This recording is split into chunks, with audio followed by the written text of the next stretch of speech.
Gerçekleri önünüze serdik, rapim eşittir tam eleştiri. Dinleyin bakalım siz bu şairi. Kardeş uyuma, aç gözlerini, kafanı çalıştır ve yor beynini. Sokağa adım at, gör milletini, dar ağacından çekerler ipini. Basın TV'de yapar siyaset, saçmalım o da olmuş adalet. Farkındasınız, korkmayın yeter, gözyaşı dökmesin artık anneler. Düşünce sadece düşünme söyle, hadi ortaya dök açık bir dille. Bir sürü mahzun cezaevinde, işkenceye maruz tek bir hücrede. Kuvvet dediğim birlikten doğar, böyle giderse akacak kanlar. Hiçbir kitapta yok bu kurallar, anlam veremem, reva mı bunlar? Silahlar sussun, kalem konuşsun, savaşın yerini barış doldursun. Barış sürecine biri adım atsın, kaos ortamı ortadan kalksın. Yapılan her şey çözüm mü sizce? Silahı bırakmak ilk iş bence. Barış şeylerini uzatalım işte, yaşamak yakışır hep kardeşçe. Kardeş uyuma, aç gözlerini, kafanı çalıştır ve yor beynini. Sokağa adım at, gör milletini, dal ağacından çekerler ipini.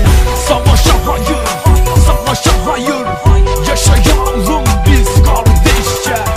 Barışa evet, barışa evet, yaşamak yakışır birlikte. Kürdü ve Türk'ü aynı cephede savaşıp vatanı kurtarmadı mı? Haksızlıklar bitmek bilmez, bunların adı soykırım mı? Dil ya da ırkı farklı da olsun, sonuçta hepimiz Adem oluyuz. Bu bir gerçek ki inanın hepimiz insanoğlunun ne başına sanıyor. Neden kan akıyor hep Orta Doğu'da? Faşist Avrupa buna göz yumuyor, insanlıktan taviz verenler üstüne üstlük onları kolluyor. Yeter lan yeter, edi basa Rapınlarcı udayı yine girin, dilivan parati silahın vardın vulu cenabı berabez bigri. Ya vicdan be yaşı azadi başka tişkidi cenabı hemi bibin yektesi hep bigirin huni bibinin serhildani. Em hemi birene tecbir nekin daha framharın heyde jiyane desti hobidavi udur rameyzi nima kuyundarcı teyci bibini. Amerika ne benim ne senin ne onun, dostumuz değil bunu böyle bilin. Biz bize yeteriz, kardeşiz hepimiz, sakın düşmana izin vermeyelim. Barış sürecine bizden destek, böyle gidişle kardeşlik kalır, bu son sözümdür hadi duyun artık. Barışa evet, savaşa hayır.